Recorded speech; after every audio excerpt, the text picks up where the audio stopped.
Hello everyone! Today I'm going to introduce you to villagers. This is a very big topic, so I'm going to start with what's important this early in the game so to not overwhelm you. Note that this video will contain spoilers, so if you wish to explore the world of ASKA on your own, now is the time to turn off this video. Still here? Good, let's go.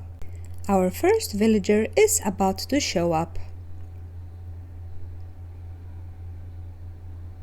Freya has joined the cause, and it's about time that we get to look into what she has to offer. If you remember from the last video, while we are summoning a villager, we get to see 2 out of the 5 perks that they will have. Now we will be able to see all 5. Already you can see the pop-up in the right corner that gives us some details. At some point you will recognize these symbols of the 5 traits, but now we are totally green and need to check it out. Each villager has an own character profile, an inventory just like us, and also a schedule planner. To open the villager menu, we can do this in 3 different ways. We can walk up to them and press E. We can open the map and right-click on the correct villager and open menu. And we can press Tab and then left-click on the villager we want to open. Here is the character profile. On the top, you can see her name and what tier she is. You can change her name if you wish. We can see any urgent messages from them on the left, under issues, their statuses on the right of that, their skills, and their happiness. Let's start with the issue list. Here you will find messages like I'm homeless, I'm starving, I'm missing resources to build, I don't have the correct tools, or I feel unsafe at work. The list goes on, but you get the gist. This is very helpful in order to see what might be the issue when they either stop working or come running to you with a yellow exclamation mark. Currently you can see that an issue is that she is homeless. This is very important because if they don't have a home, they will not only become unhappy over time, but they can also not rest. The big difference between the player and the villager is that they have to rest in order to function. Let's take a look at their needs in the status part. Here you can see what home they have been assigned to, what job they currently have, and what outpost they are a part of. By default, they will belong to main and can later be transferred to others when built. Each villager also comes in as a builder right away and will need to get a different job assigned by you. They prefer not to work as a builder, as you can see here. In the survival section you see that they have 5 circles instead of our 3.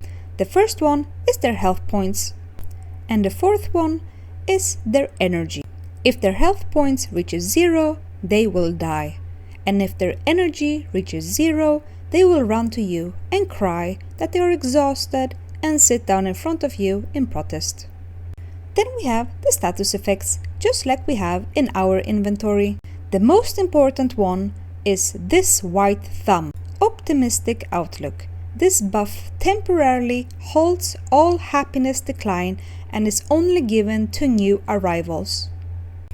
You can exploit this by having them work 24 hours in a row before you let them rest. If you don't assign them to a bed, they will work until exhausted. Then we get to the perks. Here we can see that she has a couple of different ones. Some good, some bad, some seasonal, and some situational. Like it sounds, we will have good perks that we want, like the lumberjack strength. There will be perks that we want to avoid, as they simply make things harder.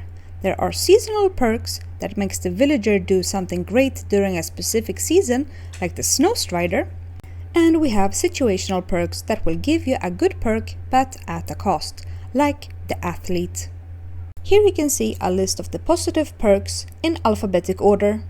I am not going to go through all of them, but if you want, you can pause the video and read about each one.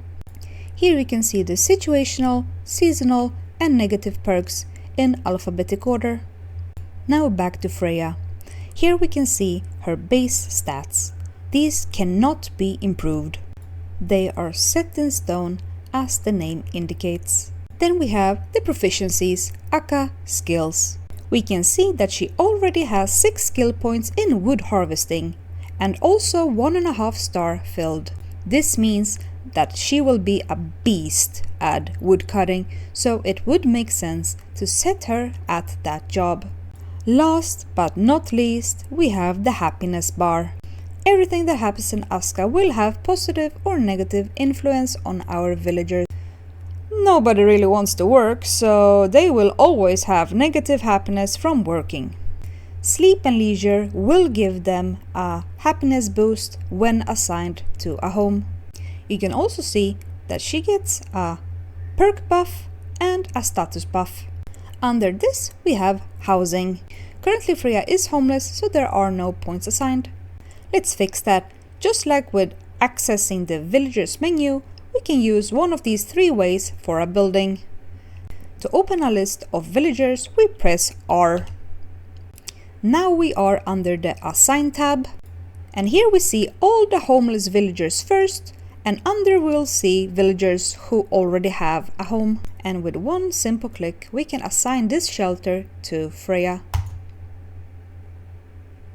When this is done, she will immediately take a look at the schedule and do whatever is stated there.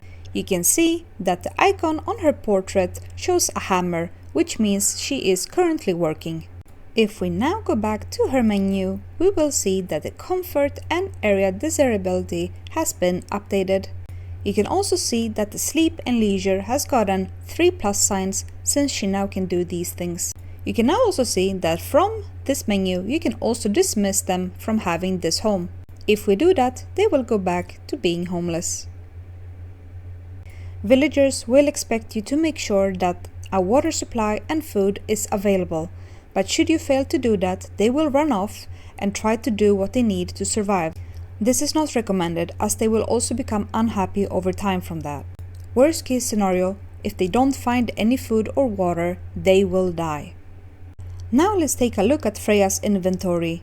You need to walk up to her and press T. Here you can see that her inventory looks exactly the same as ours. We can drag items either to or from each other's inventories.